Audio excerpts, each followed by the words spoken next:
말씀입니다. 요한 1서 4장 7절로 11절까지의 말씀, 우리 다 같이 한 목소리로 봉독하시겠습니다. 사랑하는 자들아, 우리가 서로 사랑하자. 서로 사랑하는 자마다 하나님으로부터 나서 하나님을 알고, 사랑하지 아니하는 자는 하나님을 알지 못하나니 이는 하나님은 사랑이심이라. 하나님의 사랑이 우리에게 이렇게 나타난 바 되었으니 하나님이 자기의 독생자를 세상에 보내심은 그로 말미암아 우리를 살리려 하심이라. 사랑은 여기 있으니 우리가 하나님을 사랑한 것이 아니요 하나님이 우리를 사랑하사 우리 죄를 속하기 위하여 화목제물로 그 아들을 보내셨습니다. 사랑하는 자들아, 하나님이 이같이 우리를 사랑하셨은즉 우리도 서로 사랑하는 것이 마땅하도다. 아멘. 네, 오늘 오후에 특별한 강사님을 모시게 되었는데요. 인도 푸네에서 선교 사역을 10여 년 이상 감당하고 계시는 교단 파송을 받으신 이성희 선교사님입니다. 선교사님하고 주중에 잠깐 만나서 교제할 일이 있었는데요. 참 성실하고 또 여러 가지 다양한 사역을 감당하고 있다는 인상을 많이 받았고, 또 이렇게 진실된 분이다, 그런 생각이 들었습니다. 또 제가 선교사 출신이라서 진짜와 가짜를 좀 압니다. 근데 진짜 선교사님이신 것 같고, 인도 푸네라는 곳에서 신학교 교수로 또 여러 가지 교회 개척과 현지인들을 돕고 여러 가지 많은 사역을 감당하고 계시고요. 이번에 귀국하신 일은 이제 비자 문제 때문에 잠깐 귀국을 하셨고 4년 5년 만에 한국에 오셨다고 합니다. 그래서 오신 김에 오토바이 자격증을 취득하셨다고 해요. 네, 거기 현지인들이 오토바이로 주로 복음 전하고 오토바이가 일상에 매우 중요한 도구인데, 한국에 와서 비자 문제로 좀 시간이 있다 보니까 알아보던 중에 하나님의 인도하심인 것 같아요. 하나님의 인도하심 속에서 오토바이 자격증, 정비 기술 자격증인데요, 그걸 따서 돌아가서 아주 유용하게 또 복음을 전하고 현지인들의 여러 가지 돕는 그런 귀한 사명을 또 감당하게 될 것인데요. 오늘 이 시간 선교는 사랑에서 비롯됩니다라는 제목으로 말씀을 듣고자 합니다. 우리가 열린 마음으로 또 기대하는 마음으로 또 우리가 선교에 대해서 공부하고 듣는 또 놀라운 시간 될 수 있기를 축복합니다. 나오실 때 박수로 환영하겠습니다. 네.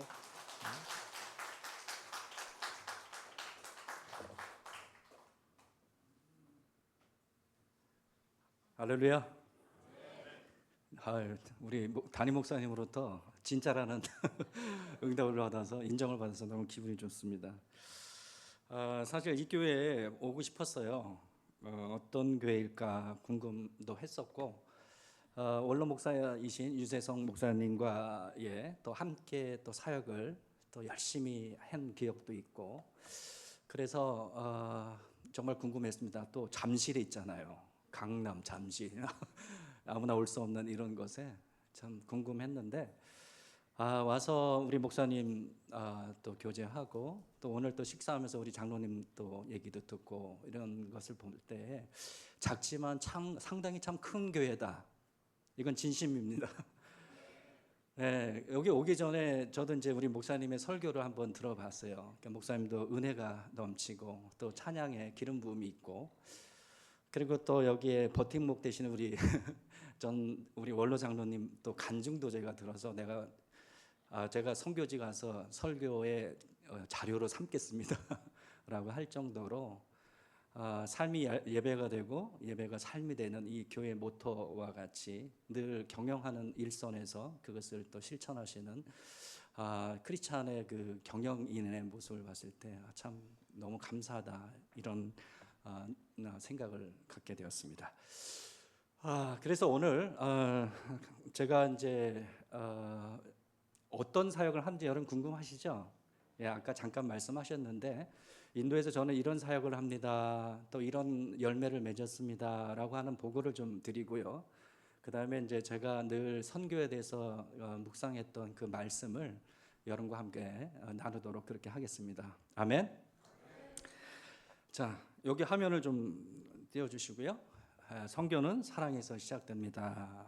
이제 자, 요거를 이제 말씀을 전하기 전에 한번 이제 이거 누르면 안 되나요? 아니면 거기서 넘겨주시면 좋을 것 같은데요. 제가 넘겨주세요, 넘겨주세요 하면 그렇게 이게 작동이 안 되네요. 자, 넘겨주십시오.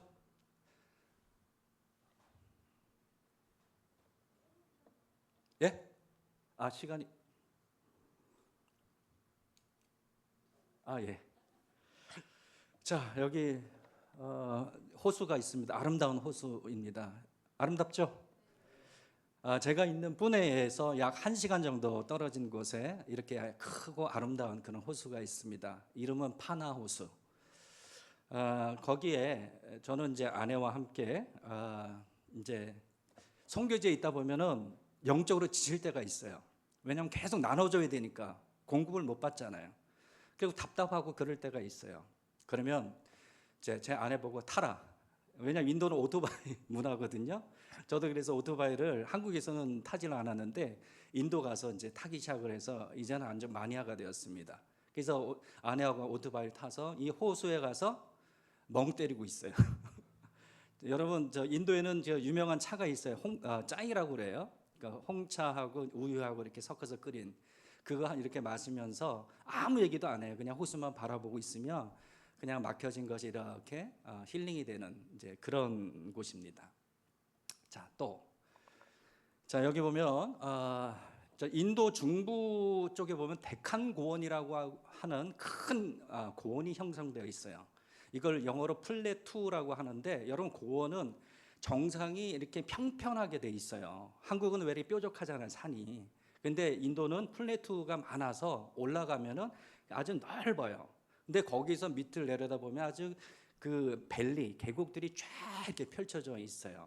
그래서 올라가서 이렇게 보면은 그 모습이 너무너무 아름답습니다. 그래서 이제 동료 선교사들과 함께 올라가서 한번 이렇게 찍은 거예요. 이제 지금 가면 이렇게 아름답습니다. 지금 몬순 기간이기 때문에. 자, 요거 폭포인데 이게 동영상이 안 되네요. 저기 보면 뿌네에서 한 2시간 정도 이제 떨어져 있는 곳에 링망라라고 하는 거대한 폭포가 있어요. 자, 거기도 가면은 아주 웅장한 그런 폭포를 이제 볼 수가 있습니다.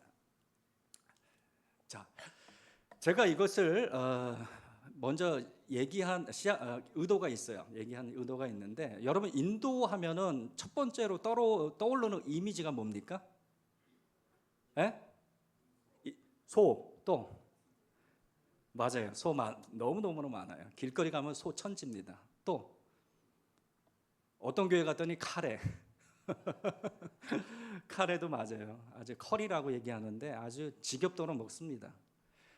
자, 그리고 인도 하면은 여러분 떠오르는 이미지가 너무 가난하다, 쓰레기가 온 천지에 있다, 그리고 가장 뉴스에 많이 듣죠. 성폭력이 빈번하게 발생하고 있다. 자, 이런 것 때문에 제가 인도에 대해서 선교하러 오세요라고 얘기하면은 안 온다고 그래요. 거기 위험하고 좀 그런데 좀 못 가요. 이런 분들이 너무나 많더라는 얘기예요.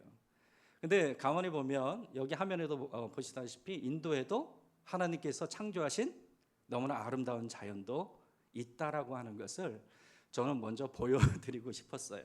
그래서 여러분 인도 하면 떠오를 때 그것도 있지만 요렇게 아름다운 자연도 있다라고 하는 것을 기억하시면서 여러분 인도를 위해서 늘 기도해 주셨으면 좋겠습니다. 만약 여러분들이 기회가 돼서 팀을 구성해서 단기팀이 오신다면 제가 여기 방문했던 곳에 꼭 안내를 해드리도록 하겠습니다. 아멘. 자, 제가 사역하고 있는 곳이 여러분 화면에 있는 것처럼 마하라스트라주 여기 초록색으로 있는 것이 한 주입니다. 중인도에 있어요. 그리고 바로 위에는 구자라트 주입니다. 저의 주 미션 필드가 마하라스트라주요, 그다음에 구자라트 주입니다. 이 마하라스트라주는 인구가 1억 2천만 명이에요. 그러니까 우리나라 인구의 2배 반 정도가 되죠. 그리고 땅덩어리도 아마 우리 한반도보다 아마 클 거예요. 자, 그런 곳에 여기 보면 뿌네라고 하는 곳에 제가 거기서 사역을 하고 있습니다. 이 뿌네는 마하라스트라주의 거점 도시예요. 물론 주도는 뭄바이입니다. 이제 그 서부 해안가에 있기 때문에 거기서 내륙으로 선교하러 들어온다는 게 너무 힘들어요.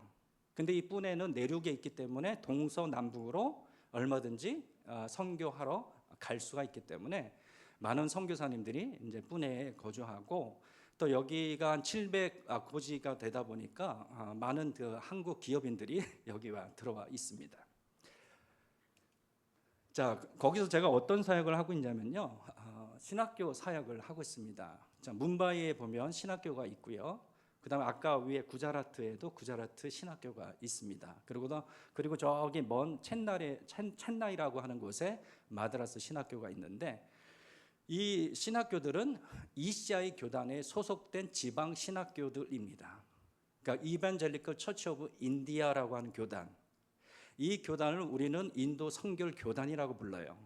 왜냐하면 한국 성결교 태동과 인도 ECI 교단 태동이 그 OMS라고 하는 그 선교 단체의 영향을 받아서 시작이 되었거든요. 그래서 우리는 함께 협력 사역을 하고 있습니다.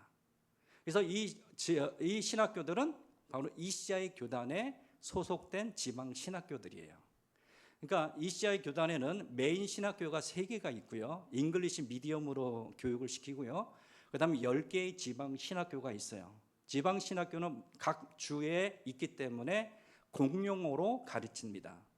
인도는 언어가 28개의 공용어가 있어요. 그러니까 힌디어만 가지고서는 서로 통용이 안 됩니다. 그래서 그걸 영어가 커버를 하고 있고요. 각 주에서 사용하는 공용어가 있기 때문에 거기에 이제 지방 신학교들은 인원수가 되게 적어요. 한 15명에서 많게는 30명 정도. 그 정도로 이렇게 구성되어 있는데, 거기에 저는 한 10년 이상 거기서 교수 사역을 해왔어요. 그래서 지금까지 제가 가르친 제자들을 세어보니까 거의 한 100여 명 정도가 되는 것 같아요. 그들은 저에게 열매입니다. 왜냐하면 주님께서 가르쳐 지켜서 주님의 제자가 되라고 말씀하셨기 때문에 저는 그들을 볼 때 저는 거기서 기독교 교리를 가르치고 있어요. 근데 거기 배출한 제자들이 각자 인도 전역에 가서 열심히 사역하는 것을 볼 때에 이건 저의 보람입니다. 한 제자는 제가 있는 뿌네에 ECI 그 교회 담임 목사로 와서 얼마나 열심히 사역을 하는지 몰라요.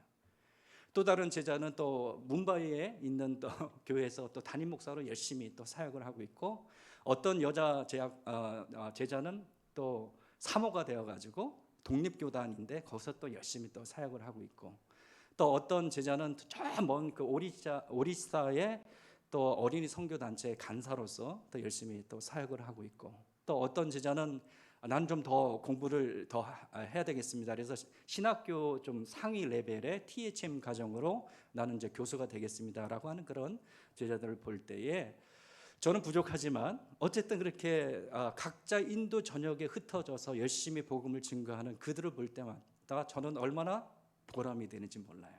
할렐루야.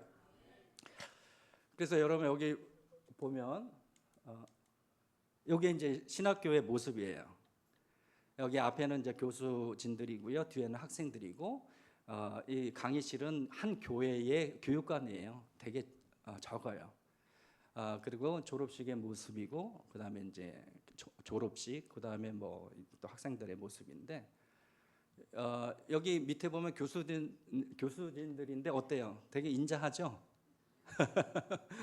저의 아주 귀중한 동역자들이고요. 저보고 제가 토마스예요. 토마스들이 언제 오냐고 지금도 계속 전화로 연락 오고, 그래서 내일 모레 가 그랬더니 빨리 만나자고. 어쨌든 주 안에서 이렇게 아름답게 동역하는 게 얼마나 감사한지 모릅니다. 그 다음에 제가 발세와 학교라고 하는 거 뿌네에 있습니다. 이제 한국 교회, 우리 성결교회, 천호동 교회라든지, 그 다음에 영등포 성결교회라든지 이렇게 후원을 해서 지은 4층 건물이에요. 그래서 유치원부터 시작을 해서 10학년까지 1,200명의 학생들이 잉글리시 미디엄 스쿨로 영어로 교육을 시키고 있습니다. 그러니까 목적은 가난한 학생들에게 영어를 가르쳐서 기독교인의 어떤 영향력 있는 인물로 키워내겠다라고 하는 그런 목적으로 세워진 그런 교회입니다. 되게 열악해요. 운동장 하나도 없고요. 건물만 딱 4층 건물로 있기 때문에 콩나물 시루 같아요. 그런데 이들에게 저는 이제 2018년부터 바이블 클래스를 매 학기마다 운영을 하고 있습니다. 여러분 인도는요 반개종법이 시행이 되고 있어요. 이 얘기는 뭐냐면 외국인이 자국민들에게 복음을 증거하는 것을 법으로 금지시키고 있어요. 그래서 흔한 밖에 나가서 전도지를 전하지도 못하고 복음을 대중 집회에 열 수가 없어요. 만약에 열면 저는 쫓겨나가게 되고 블랙리스트에 올라가서 인도에 들어올 수가 없어요. 그런데 이런 상황 속에서 이 학교 안에서 이제 성경을 가르친다. 상당한 의미가 있습니다. 대부분 힌두 학생들이에요. 그 다음에 무슬림 믿는 학생들. 여러분 그들에게 성경을 가르친다. 복음을 가르친다. 이런 애들이 지금 기도하고 있습니다. 얼마나 감사합니까? 그죠? 저는 그런 사명을 가지고 매년 한 30명, 40명 학생들을 모집을 해서 이제 끝날 때까지 6월 달, 7월 달에 모집을 해서 그 다음에 3월 달 말에 이제 수료식 할 때까지 매주 그들에게 성경을 가르치고 있습니다. 자, 그다음 매 주일마다 아까 여기는 이제 발세어 학교의 교장, 이사장, 그다음에 그 학교의 모습이고요. 학생들의 이런 모습입니다. 그다음에 매 주일마다 그 이시아의 현지교회에서 말씀 선포 사역을 하고 있고요. 그다음에 이제 단기 팀들이 한국에서 많이 오셨어요. 그래서 오셔서 예배 사역을 한다든지 어린이 사역을 한다든지 아니면 뭐 페인팅 봉사 사역을 한다든지 이제 이런 사역들을 많이 하고 돌아가셔요. 그래서 팀들이 많은 은혜를 받고 돌아갑니다. 그래서 또 어떤 팀은 의료 봉사팀이 와서 또 이렇게 의료 봉사를 하고 또 팀이 와가지고 이제 우물 사역이라든지 아니면 이제 그 현지 목회자들이 오토바이가 없는 분들이 많아요. 그래서 그 스쿠터라든지 이런 작은 오토바이를 이제 기증을 해서 열심히 또 사역할 수 있도록 이렇게 돕고 이제 그러고 있습니다. 그 다음에 제가 여러분에게 약간 좀 길게 말씀드리고 싶은 것은 교회 건축 사역입니다. 물론 선교지에서 다양한 사역들이 보시는 바와 같이 일어나고 있어요. 다 귀중한 사역들이죠. 그런데 제가 이제 선교지에서 13년 정도 지금 사역을 하고 있는데 이 기간 동안에 제가 느낀 것이 있다면 한국 교회와 한국 성도가 선교지에서 직접적인 영향을 끼칠 수 있는 사역이 뭘까라고 생각해 볼 때에 그것은 바로 교회 건축 사역이라는 것이죠. 이것은 단순히 제가 건물을 짓자라고 그런 얘기가 아닙니다. 그래서 처음에는 저는 이 교회 건축 사역에 대한 그 중요성을 인식하지 못했어요. 그러다가 이병성 목사님 선교사로 있다가 지금 국내로 유턴하셔서 국내 전주에서 이제 목회를 열심히 하시는 분인데 이분이 서울신대 박사학위 논문 가운데 인도 선교 전략이라고 하는 인도 선결교회 ECI 교단을 중심으로 쓴 논문이 있었습니다. 거기에 보면은 2001년부터 2024년까지 기독교 대한 선결교단에 의한 우리 교단에 의한 인도 선결교회 ECI 교단에 건축된 교회 수가 325개가 된다는 사실입니다. 할렐루야. 여러분 이것은 대단한 겁니다. 타 교단도 우리를 부러워하고 있는 사역 중에 하나가 이겁니다. 왜냐하면 타 교단은 이렇게 연합해서 할 수 있는 그런 교단이 별로 없어요. 근데 우리는 ECI 교단과 우리 교단은 OMS라고 하는 공통 분모로 태생이 되었기 때문에 협력 사역이 이렇게 잘 되고 있는 거예요. 그래서 우리는 여기에 건축 사역을 하고 있는데 여기 보면 중인도, 구자라트 시작해서 이 빨간 원에 있는 이 남인도에 이르기까지 교회 건축이 진행이 됐어요. 할렐루야. 여러분 이것은 정말 고무적인 일이에요. 정말 힌두 80% 이상이 힌두교로 된 인도 땅에 교회가 하나님의 교회가 세워진다. 거기에 이 교회로 인해서 놀라운 부흥이 일어나서 ECI 교단이 폭발적인 성장이 일어나서 인도의 8대 교단 중에 하나로 우뚝 섰습니다. 여기에 결정적인 영향을 미친 것이 바로 우리 교단에서 인도 땅에 교회를 건축한 결과이다. 믿으시면 아멘. 그래서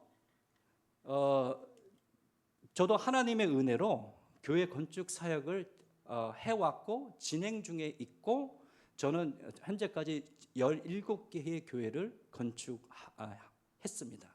여기 보면 중인도 구자라트부터 시작을 해서 마하라스트라주, 그다음에 남인도 케랄라, 타밀나두주에 의해서 여기 보시는 바와 같이 이 교회가 건축이 되어 있어요. 여러분, 인도에서의 이 건축 사역이 왜 이렇게 중요하냐라고 했을 때 정말 열악한 환경에서 예배드리는 가정교회가 너무나 많아요. 그래서 그 가정교회를 한번 방문하다 보면은 도저히 어떻게 이런 곳에서 예배를 드릴 수가 있지라고 하는 그런 교회들이 너무나 많아요. 어떤 교회는 흙으로 이렇게 바닥으로 이렇게 돼서 습기가 그대로 올라오고 거기에 천을 깔아서 예배를 드리고, 실내는 너무나 어두워서 뭐 제대로 볼 수가 없어요. 그리고 지붕은 뚫려 있어가지고 비가 오면 그대로 안으로 새 들어와요. 그리고 어떤 가정교회를 가면은 소똥으로 건물 벽을 져가지고 속돈 냄새가 아직 그득합니다. 그래서 그들의 눈동자를 보면은 간절함이 묻어 있어요. 교회를 좀 도와주십시오. 지을 수 있도록. 진짜 그렇게 눈에 그렇게 보인다니까요.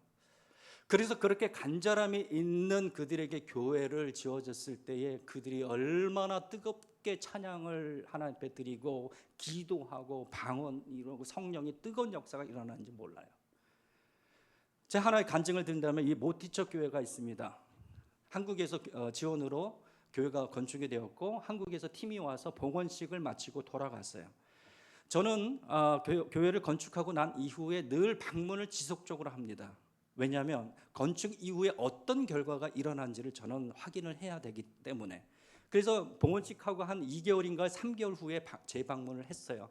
그때가 한 저녁 때쯤 됐어요. 그런데 제가 들어가기도 전에 벌써부터 뜨겁게 찬양하고 기도하는 소리가 들려옵니다. 안에 들어가는데 얼마나 성령의 인재가 강하게 역사하는지. 근데 갑자기 정전이 돼버리는 거예요.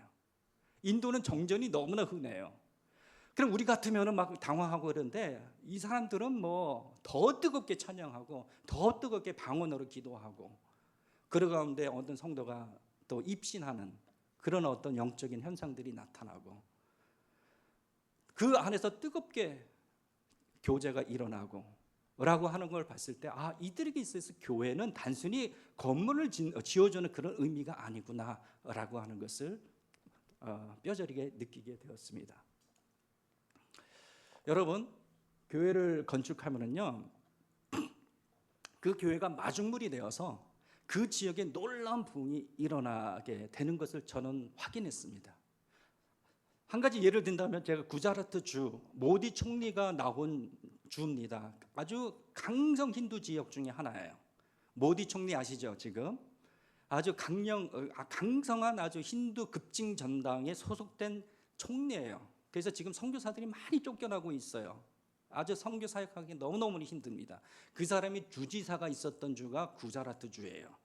거기에 인도 성결교회가 사역을 시작한 것이 1994년도에 갈렙 목사에 의해서 4명, 5명에서 시작이 됐어요. 그런데 그 지역에 놀랍게 부흥이 일어나게 된 계기가 1999년도에 구자라트, 제가 사역하고 있는 구자라트 신학교가 세워지고 그 안에 센터교회가 세워진 이후부터 놀라운 부흥이 일어났습니다. 근데 그 신학교를 세운 사람이 누군지 아십니까? 엘마 길보른. 이게 이제 신학교의 모습이에요. 되게 아름답죠? 자, 이 신학교를 세운 사람이 이 엘마 길보른이에요. 여러분, 길보른, 우리 신학을 전공하신 우리 목사님은 잘 아실 거예요. 이 길보른 되게 우리 성결교회에 아주 유명한 분이에요. 한국 성결교회가 초기에 성장하는 데 결정적인 도움과 영향을 주었던 분이 길보른가입니다. 카우만 길보른, 그분의 3대 후손이 이 엘마 길보른이에요. 자, 어니스트 길보른 한국 성결교회 초기 때 영향을 끼쳤던 인물이고요. 그 아들 버드 길보른 OMS의 총장을 지냈고요. 그의 아들에게는 세 아들이 있었는데 첫째 에드위 길보른은 서울신대 2대 총장을 지내셨고요. 그 다음에 그 밑에 쌍둥이가 엘마 길보른, 어니 길보른. 엘마 길보르는 한국에서 선교 사역, 그다음에 어니 길보르는 일본에서 선교 사역을 했습니다. 자,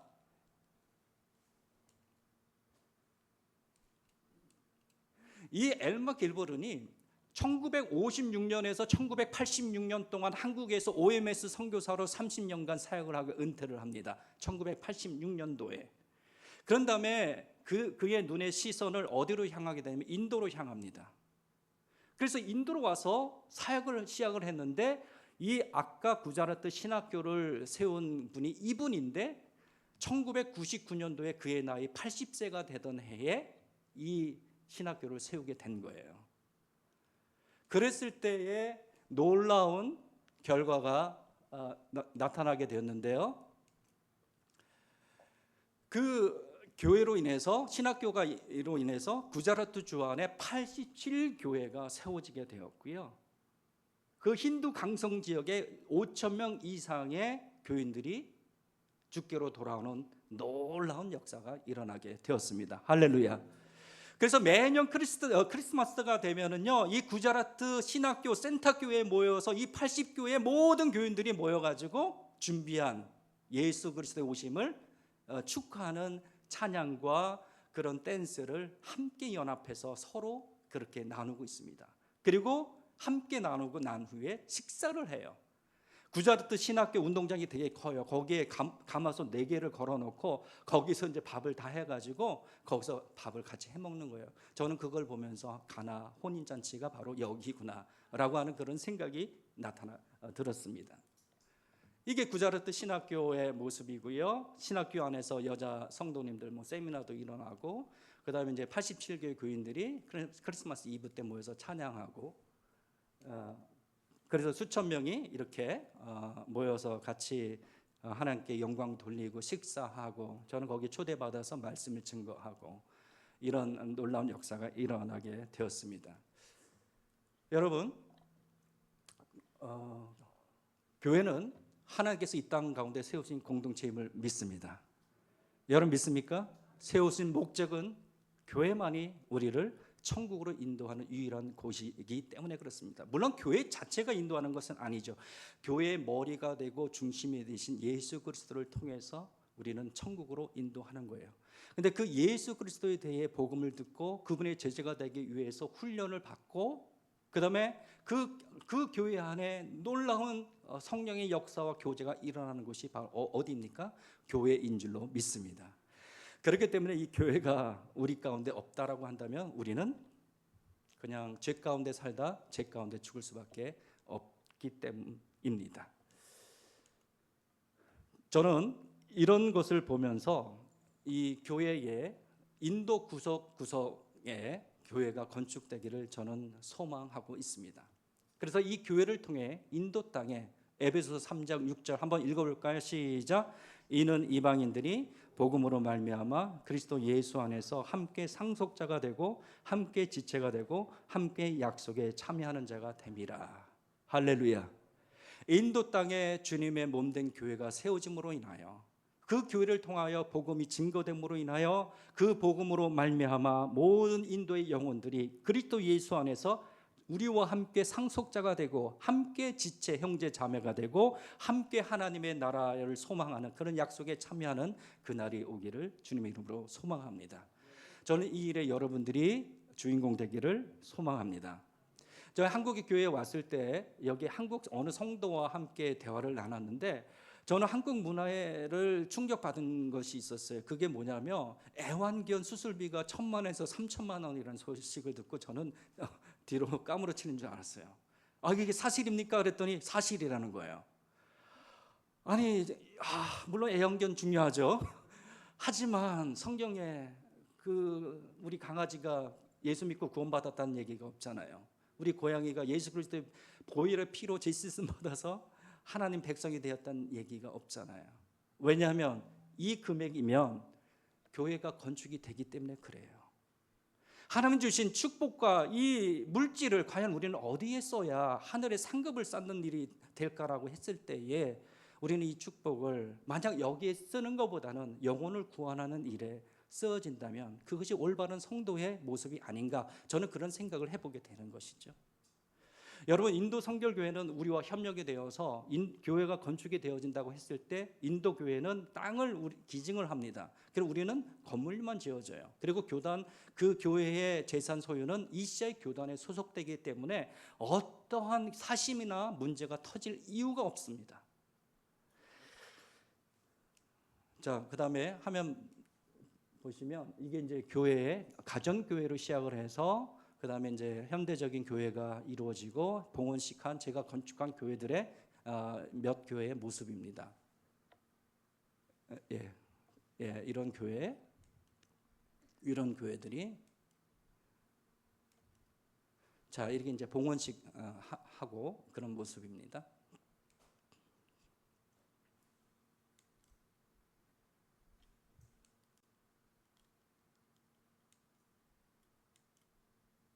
네, 할렐루야.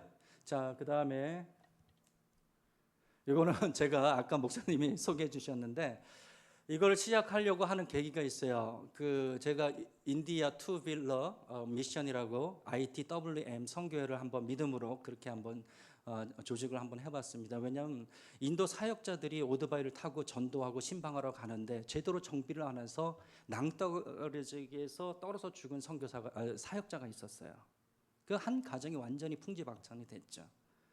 또 한 제자가 오토바이를 타고 가다가 사고로 죽었어요. 이게 제대로 정비를 하지 않는 이런 거거든요. 되게 간단하거든요. 그런 가운데 여기 왔을 때 비자를 제가 기다리고 있는 동안에 뭘 할까 하다가 하나님 주신 마음이 바로 오토바이 정비에 대한 마음을 주시더라고요. 그래서 알아보니까 울산에 오토바이 정비 학원이 국비 지원으로 할 수 있는 게 있다고 그래서 거기서 제가 거의 한 7주 8주 과정을 교육을 받아서 제가 이렇게 열심히 해가지고 정비사 2급을 땄습니다. 할렐루야. 그래서 저는 이거를 하나님 어떻게 저를 사용하실지는 몰라요. 근데 기대가 됩니다. 저는 이 정비를 통해서 영혼을 구원하는 도구로 삼기를 기도하고 있어요. 그리고 정비를 통해서 현지 사역자들을 제가 섬기는 계기가 되고요. 현지 목회자들의 그런 오토바이를 제가 이렇게 고쳐주면서 오전 오후 저녁에는 목회자 세미나를 하면 되거든요. 말씀 전하면 되거든요. 뭐 이런 식으로 또 정비를 통해서 청년들의 일자리 제공과 전도자로 세우는 그런 기회로 한번 삼으면 좋겠다 이런 어떤 기도를 하고 있고요. 나중에는 이 전체적인 정비사를 키워내는 정비 학원을 하나님이 허락하시면 세우면 좋겠다라고 하는 그런 비전을 가지고 하나님 앞에 기도하고 있습니다. 예, 이렇게 제가 열심히 배웠습니다. 그래서 잠실 빛나 교회가 저하고 협력을 하고 있는데 너무 감사하고요. 중보기도 사역 지금과 같이 계속 꾸준하게 여러분 영적인 기도로 힘을 불어넣어 주시길 부탁드리고 지속적인 후원 부탁드립니다. 왜냐하면 솔직히 떨어지면 전 선교 사역 못합니다. 여기 돌아올 수밖에 없어요. 그 다음에 여러분 주신 달란트로 복음을 전도할 수 있는 그런 기회로 선교지를 방문했으면 좋겠다. 아까 여러 팀들이 방문했던 것처럼 그런 기회. 그 다음에 인도 땅에 열방간 특히 인도 땅에 교회를 건축하는 그런 어떤 쓰임받는 교회가 되었으면 좋겠다라고 하는 소망을 가져보고요. 그 다음에 인도 두 바퀴 선교회를 위해서 여러분 기도해 주시길 바랍니다. 할렐루야. 자 오늘 말씀 제가 이제 목사님 이제 40분까지인데 10분 남았습니다. 10분 동안 오늘 주신 하나님 말씀을 잠깐 나누고 말씀을 마치도록 하겠습니다. 자, 선교란 무엇인가라고 누가 질문을 한다면 사람들은 쉽게 얘기합니다. 복음을 전하는 것, 교회를 개척하는 것, 예수를 믿게 해서 제자화시키는 것이지 뭐 이렇게 얘기합니다. 물론 맞아요. 근데 이것은 선교 사역에 관한 얘기입니다. 제가 여러분에게 질문하고 싶은 것은 우리가 보냄을 받은 선교사든 보내는 선교사든 상관없이 이런 선교 사역을 가능하게 하는 원동력이 뭘까라고 했을 때 여러분 그걸 뭐라고 대답하시겠어요? 이런 선교 사역을 가능하게 하는 원천이 뭘까요? 답은 사랑입니다. 저는 선교 사역을 하면서 이 사랑이라고 하는 것이 얼마나 중요하다는 것을 저는 느끼고 있어요. 왜냐하면 내 안에 사랑이 없으면 내가 아무리 열심히 교회를 건축하고 제자 훈련을 쌓아도 어떤 변화도 일어나지 않아요. 내 안에 사랑이 없으면 제가 그들을 위해 군림하게 되는 내 자신을 보게 됩니다. 내 안에 사랑이 없으면 내가 그들을 룩다운하게 돼요. 무시하게 되더라고요. 내 안에 사랑이 없으면 그들도 저를 이용해요. 어떻게 하면 선교사들한테 와서 내가 얻어먹을 것이 있을까? 그것만 생각하는 것이 보여요. 내 안에 사랑이 없으면 매너리즘에 빠져요. 그냥 그렇게 살아가는 거야. 저는 이런 것을 봤을 때 선교 사역의 가장 중요한 요소가 뭘까라고 했을 때 저는 그거는 사랑이라는 것을 저는 뼈저리게 느낍니다. 그렇다라고 한다면 이 사랑은 소위 세상에서 말하는 사랑과 어떤 차이가 있을까라고 했을 때 저는 최근 어떤 젊은 부부가 자기들을 딩크족이라고 소개하는 것을 본 적이 있어요. 전 선교지에서 딩크족이란 말이 어떤 의미인지 몰랐어요. 그래서 찾아봤어요. 봤더니 더블 인컴의 노 키즈래요. 이 얘기는 뭐냐면 둘이 벌어서 애 없이 잘 먹고 잘 살겠다라고 하는 그런 뜻이래요. 결혼해가지고 애 낳고 양육하는 그 부담은 우리는 이제 그만하고 우리 둘이 많이 벌어가지고 잘 먹고 또 좋은 해외 여행 가고 뭐 이렇게 우리 취미생활 우리 열심히 하면서 그렇게 사는 것이 딩크족이래요. 요즘 최근에 확산되고 있는 젊은이들의 동거 문화도 쉽게 말하면 미리 살아보고 결정하겠다는 거예요.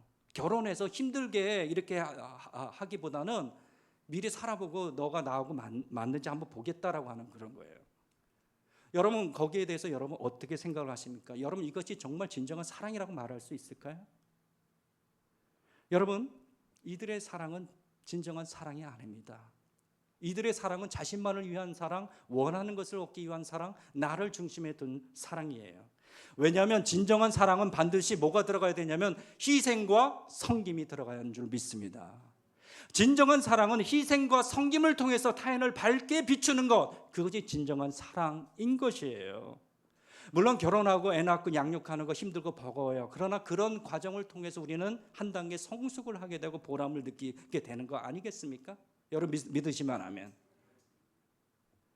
여러분 성경에 보면 여러분 이타적인 그런 사랑의 예를 볼 수가 있는데 여러분 쉽게 말해서 다윗과 요나단입니다. 특히 요나단을 한번 보세요. 요나단을 통해서 우리는 이타적인 사랑의 모습을 찾아볼 수가 있어요. 여러분 요나단은 쉽게 말해서 어떤 인물이에요? 사울 왕의 아들이고 가만히 있으면 왕위를 물려받을 자입니다. 근데 이 요나단은 다윗을 향한 아주 헌신적인 사랑과 헌신을 보이게 됩니다. 그래서 이 요나단은 자기 아버지의 죽음의 위협으로부터 억울하게 도망자의 삶을 살아야 하는 그 다윗을 얼마나 변호한지 몰라요. 아버지 그러면 안 됩니다. 다윗이 무슨 잘못을 했습니까? 그렇게 하나님 앞에 죄를 범하면 안 됩니다. 그리고 그럼에도 불구하고 아버지가 계속 죽이려고 했을 때에 그 다윗이 피할 길을 제공해주는 이런 어떤 모습을 보이게 됩니다.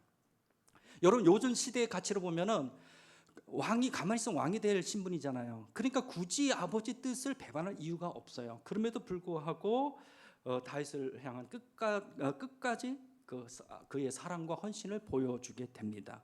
왜 이런 사랑을 보이게 되었을까? 그 답은 간단한 것이죠.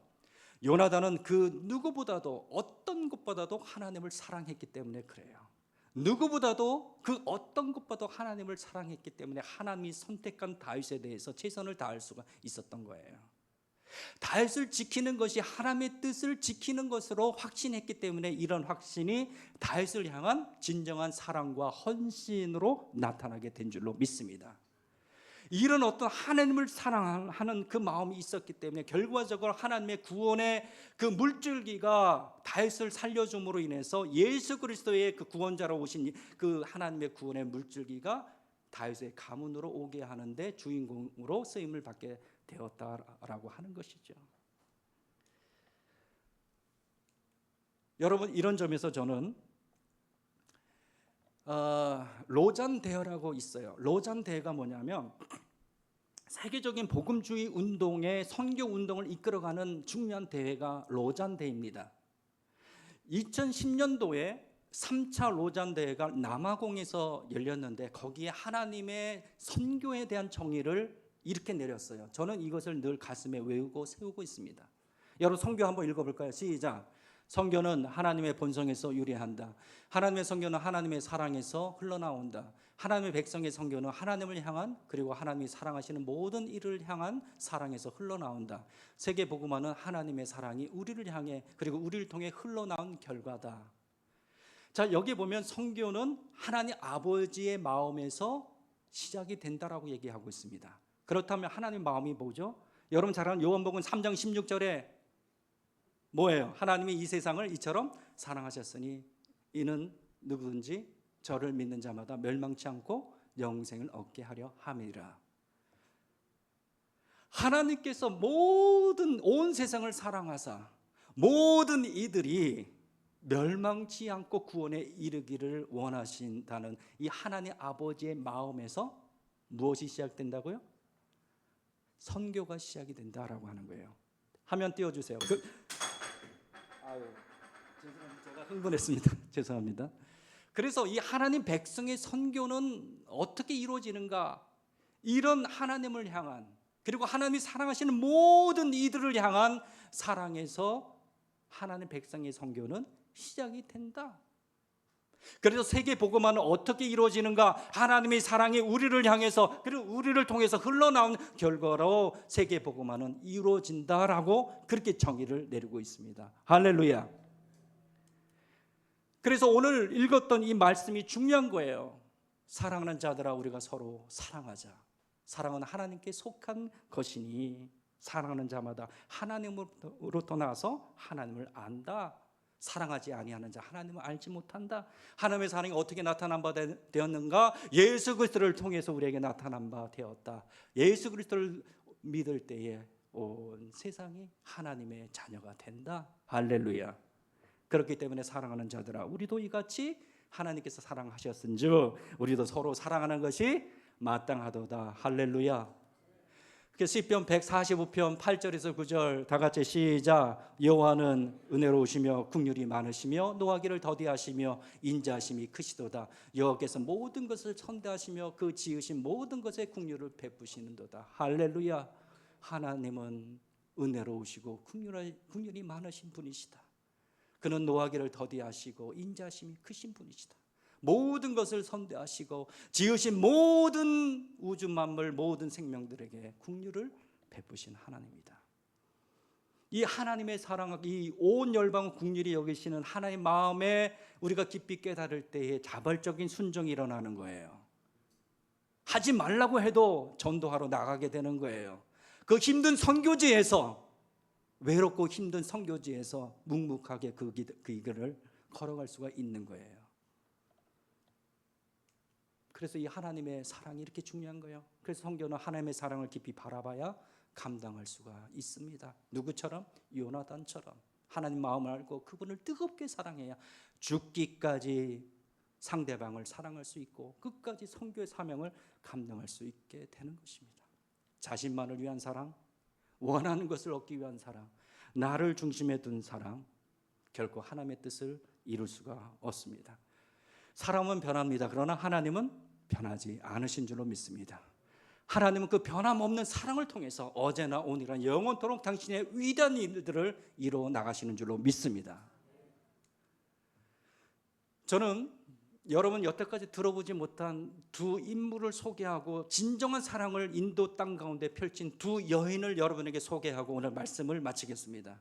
여러분 들으시겠습니까? 자, 여러분 여기 보면 이 여인이 나오는데 사비트리바이 풀레라고 하는 여인입니다. 이 여인은 19세기의 여인이에요. 인도의 사회 개혁가였고 활동가였고 여성 인권을 위해서 헌신한 그런 행동가였습니다. 그런데 그녀는 1831년도에 제가 살고 있는 뿌네에서 태어났습니다. 그리고 몇 살에 결혼했는지 아세요? 9살에 결혼합니다. 그녀의 남편은 조티바 풀레라고 해서 화면 보여주세요. 저 보여주지 마세요.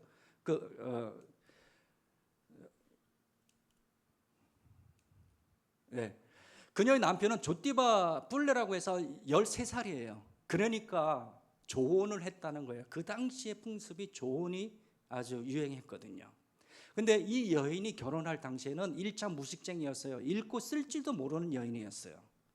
그래서 그녀의 남편은 그녀의 남편은 되게 인자해요. 그 아내를 가르치기 시작합니다. 그래서 뭐 그 힌디어 그 글자부터 이렇게 막 가르치기 시작을 해가지고, 근데 이 여인이 교육에 대한 열정이 얼마나 뜨거운지 몰라요. 여러분, 그 당시 19세기는요 인도 정부가 여성에 대해서 읽고 쓰는 것을 허락하지 않는 시기였어요. 그런데 그녀는 바로 이 교육에 대한 열정이 얼마나 뜨거운지 남편이 가르쳐주면 하나를 알면 열을 아는 거예요. 글자를 하나 알아갈수록 더 열심히 책을 읽기 시작을 합니다. 그래서 그녀는 이 교육에 대한 중요성을 알기 시작을 해서 여성 교육에 대한 필요성을 절실히 깨닫고 이 소녀들을 집에다 불러서 가르치기 시작을 합니다. 그리고 이 뿌네에, 제가 살고 있는 뿌네에 최초의 인도 여학교를 설립하게 됩니다. 그래서 이 여인은요, 이 사비트리 풀레는 19세기 근대 인도에 있어서 최초의 여자 선생이 돼요. 학교 여자 선생이 돼요. 대단한 노력이죠. 그런데 그 당시 인도에는 여성에 대한 차별과 편견이 얼마나 심했는지 몰라요. 그래서 이 사비트리 풀레가 어느 날 이 학교로 학생들을 가르치러 나갈 때에 여기에 불만을 품은 세력이 있었으니, 여러분 카스트 들어봤죠? 카스트의 사계급 최고의 위치 브라만들이 여기 고깝게 생각을 해가지고 사람을 풀어가지고 이 사비트리 풀레가 가는 길에 돌을 던지고 심지어는 똥을 뿌려대면서 왜 여자들을 가르치냐 이거예요. 가르치지 말라 이거예요.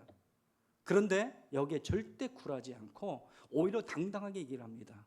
한 아이가 여자 엄마로 인해서 행복하게 자라나는 것은 너무너무나 중요하다. 그래서 한 나라의 부강과 복지를 우리가 힘쓴다면 반드시 여자가 처한 그 환경에 관심을 가져야 된다. 그래서 한 나라가 발전하게 된다면 우리는 반드시 여성 교육을 해야 된다. 이렇게 외쳤어요. 그래서 그것을 하기 위해서는 여자 학교를 세워야 된다. 이렇게 주장을 하게 됩니다. 여러분, 여기 보면은 우물가가 있고 이렇게 받아 먹는 사람이 있죠. 여러분, 그 카스트에도 속하지 않는 그룹이 있었는데 불가촉 천민 들어봤죠? 지금도 존재하고 있어요. 이 불가촉 천민들은요, 그 마을 어귀를 정상으로 들어가지 못하고 돌아서 가야 되고요. 늘 이렇게 소똥을 그 손으로 받아서 이렇게 처리해야 되는 이런 역할을 해요. 누구도 주지 않는, 물을 주지 않는 그들에게 이 사비트리 풀레 부부는 자기 우물을 열어가지고 마시게 하고, 거기에 차별이 근간이 되는 카스트를 철폐 운동을 하게 되고, 여성들의 처우 개선을 강력히 주장을 해서 과부들의 처우를 개선해야 된다라고 하는 것을 운동을 펼치게 됩니다. 그녀의 마지막 죽음도 그 당시 19세기 패스트 전염병이 몰아칠 때에 누구도 뿌네 외곽의 한 소년이 패스트 전염병에 걸렸다는 소식을 듣고 누구도 가려고 하지 않았을 때에 이 사비트리 풀레는 갑니다. 그 소년에 가서 그 아픈 소년을 업어가지고 이렇게 병원에 데려다 치료를 하게 됩니다. 근데 거기에 그녀는 감염이 돼서 죽고 말아요. 이처럼 그녀는요, 실로 인도에 큰 영향을 미치게 돼서 오늘도 그녀의 사상을 배우려고 많이 노력하고 있고, 수많은 여학교들이 그녀의 이름을 따서 학교 이름을 짓는 학교가 많이 일어났습니다. 그리고 제가 다녔던 뿌네 유니버시티, 이게 공립대학이거든요. 2015년도에 개명을 했어요. 대학교 이름을 사비트리 풀레 뿌네 유니버시티라고. 근데 여기서 중요한 것은 뭐냐면 그녀는 누구한테 영향을 받았을까 하는 겁니다. 여기에 마지막으로 한 명을 소개하고 제가 말씀을 마칠게요. 그 한 명의 이름은 신디아 페러라고 하는 여인인데, 이분은 미국에서 온 여자 싱글 선교사였습니다. 바로 이 사비트리 풀레는 이 여자 선교사님에게 영향을 받아서 그렇게 이제 근대의 여학교를 세운 그런 최초의 인물이 되었던 것이에요.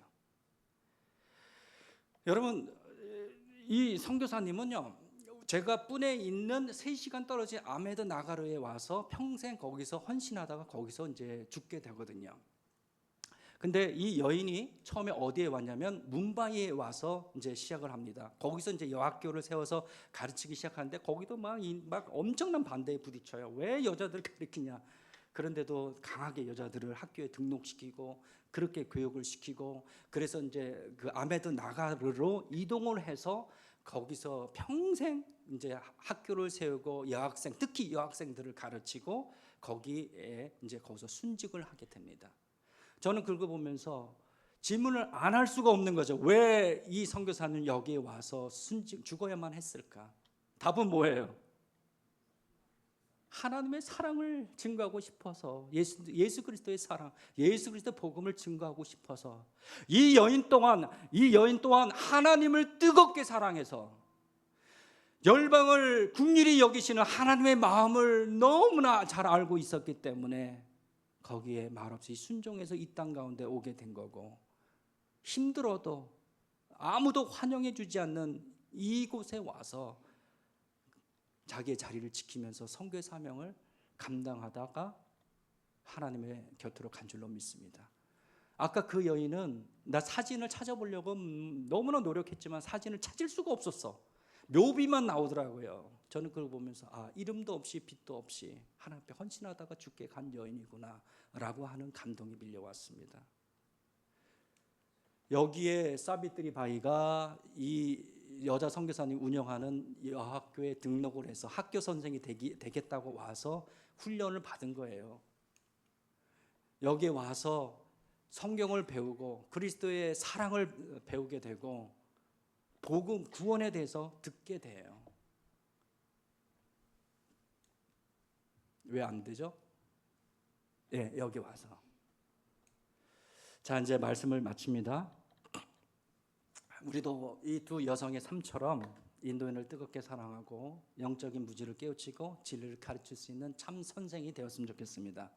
현실에 안주하는 것이 아니라 이 두 여인들처럼 현장에 달려가서 성육신적인 그리스도의 사랑을 보여줄 수 있는 행동하는 우리 성도들이 되시길 주님의 이름으로 축원합니다. 그래서 우리들을 통해서 생명의 의가 되시는 예수 그리스도를 기억하고 그주를 영접하고 그분의 삶을 따르기로 결단하는 많은 인도인들이 여러분의 사랑을 통해서 나타나기를 주님의 이름으로 축원합니다. 할렐루야. 기도합니다. 하나님 감사합니다. 오늘 말씀을 통해서 성경은 곧 사랑임을 깨닫고 열방을 향해서 긍휼을 베푸시기를 원하시는 그 하나님의 사랑, 그 마음을 깨닫고 요나단처럼 사비트리 바이 플레나 또 신데아 페라들처럼 묵묵히 주의 복음을 전하고 주의 사랑을 실천하는 저희들 되게 하여 주옵소서. 하나님을 더 뜨겁게 사랑함으로 열방을 사랑하시는 하나님의 뜻에 온전히 서 있는 저희들 되게 하여 주옵소서. 감사드리고 예수님의 이름으로 기도드립니다. 아멘.